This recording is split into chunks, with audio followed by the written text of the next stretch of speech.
मैं आपके सामने एक कविता प्रस्तुत करने जा रही हूँ।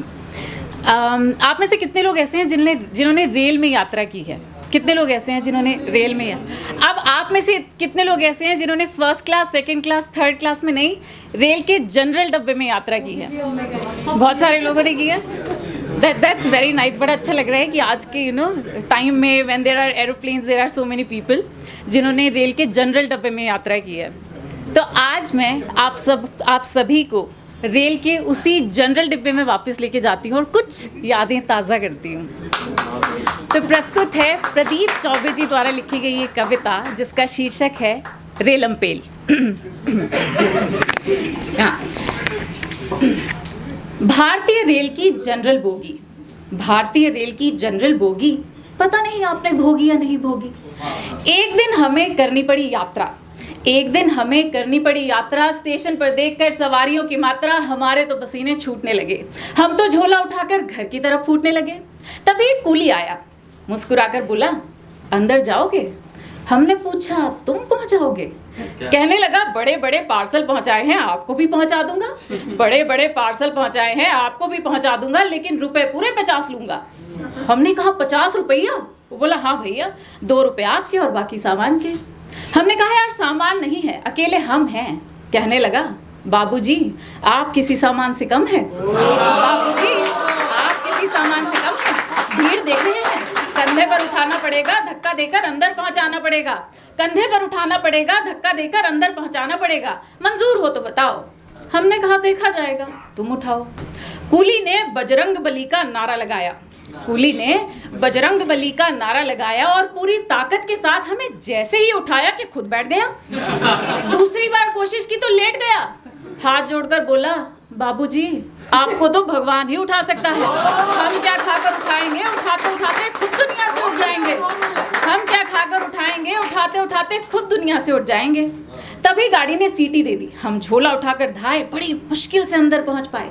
अंदर का दृश्य और भी घमासान था। पूरा डिब्बा अपने आप में हिंदुस्तान था। लोग बैठे थे, लेटे थे, खड़े थे, जिन्हें कहीं जगह नहीं मिली वो बर्थ के नीचे पड़े थे। हमने एक गंजे यात्री से कहा, भाई साहब थोड़ी जगह हमारे लिए भी बनाइए।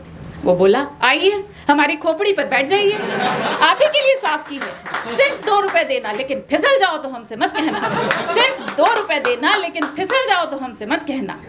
तभी एक बोरा खिड़की के रास्ते चढ़ा, आगे बढ़ा और गंजे के सर पर पड़ा। गंजा चिल्लाया, किसका बोरा है ये? बोरा फौरन खड़ा हो गया और उसमें से एक लड़का निकलकर बोला, अकेला बोरा नहीं है, बोरे में 12 साल का छोरा है। अंदर आने का यही तरीका है, हमने अपने माँ बाप से सीखा है। अंदर आने का यही तरीका है, हमने अपने माँ बाप से सीखा है। आप तो एक बोरे से ही घबरा रहे हैं, जरा ठहर जाइए, अभी गद्दे में लिपटकर हमारे पिताजी अंदर आ रहे हैं। जरा ठहर जाइए, अभी गद्दे में लिपटकर हमारे पिताजी अंदर आ रहे हैं।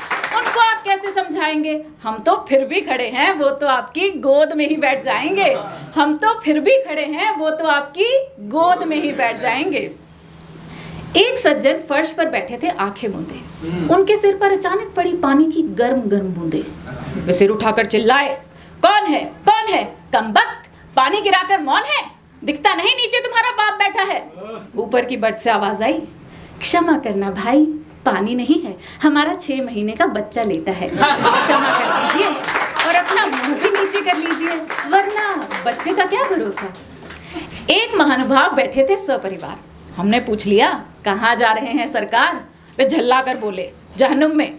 हमने पूछा, विद फैमिली? वे चिल्ला कर बोले, आपको भी मजाक करने की यही जगह मिली? तभी डिब्बे में हुआ हल्का उजाला। किसी ने जुमला उछाला, ये बीड़ी किसने जलाई है? उत्तर मिला, बीड़ी नहीं है, स्वागत करो डिब्बे में पहली बार बिजली आई है। स्वागत करो डिब्बे में पहली बार बिजली आई है। किसी ने पूछ लिया, पंखे कहाँ हैं? उत्तर मिला, पंखों से आपको क्या आपत्ति है? जानते नहीं रेल हमारी राष्ट्रीय संपत्ति है? पंखों से आपको क्या आपत्ति है? जानते नहीं रेल हमारी राष्ट्रीय संपत्ति है? कोई राष्ट्रीय चोर हमें हिस्सा दे गया है, संपत्ति में से अपना हिस्सा ले गया है।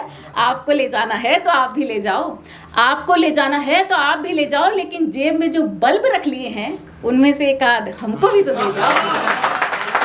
तभी डिब्बे में बड़ी जोर से हल्ला हुआ। एक सज्जन चिल्लाए, पकड़ो पकड़ो, जाने ना पाए। किसी ने पूछा, क्या हुआ, क्या हुआ? सज्जन बोले, हाय हाय, किसी ने मेरा बटुआ मार लिया, पूरे 300 से उतार लिया। टिकट भी उसी में था। एक पड़ोसी बोला, रहने दो, भूमिका मत बनाओ, टिकट ना लिया हो तो हाथ मिलाओ, हमने भी नहीं लिया है। आप इस कदर चिल्लाएंगे तो आपके साथ साथ हम भी पकड़ लिए जाएंगे, आप इस कदर चिल्लाएंगे तो आपके साथ साथ हम भी पकड़ लिए जाएंगे। खुद तो विदाउट टिकट जा रहे थे और दुनिया भर को चोर बता रहे हो। सज्जन बोले, नहीं भाई साहब, मैं झूठ नहीं बोलता, विश्वास कीजिए मैं टीचर हूँ। तभी कोई बोला, इसीलिए तो झूठ है, टीचर के पास और बटुआ, इससे अच्छा मजाक इतिहास में आज तक नहीं हुआ।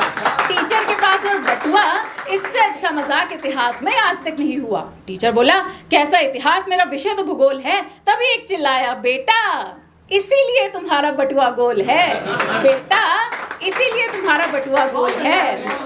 एक सज्जन बर्थ के नीचे से निकलते हुए फिल्मी अंदाज में बोले, मैं कहाँ हूँ? तभी एक पड़ोसी बोला, शुक्र करो बेटा कि हो, वरना कल रेलवे कर्मचारी पूछते ये कौन था। इतना सुनते ही पूछने वाला मौन था। अचानक डिब्बे में बड़ी जोर से कोई खुशी के मारे चिल्लाया, अरे चली चली। दूसरा बोला, जय बजरंग बली। तीसरा बोला, या अली। हमने कहा, अरे काहे का अली और काहे का बली, गाड़ी तो बगल वाली जा रही है और तुमको अपनी चलती नजर आ रही है। गाड़ी तो बगल वाली जा रही है और तुमको अपनी चलती नजर आ रही है। प्यारे, सब नजर का धोखा है। दरअसल ये रेलगाड़ी नहीं, हमारी जिंदगी है, और जिंदगी में धोखे के अलावा और क्या होता है, और जिंदगी में धोखे के अलावा और क्या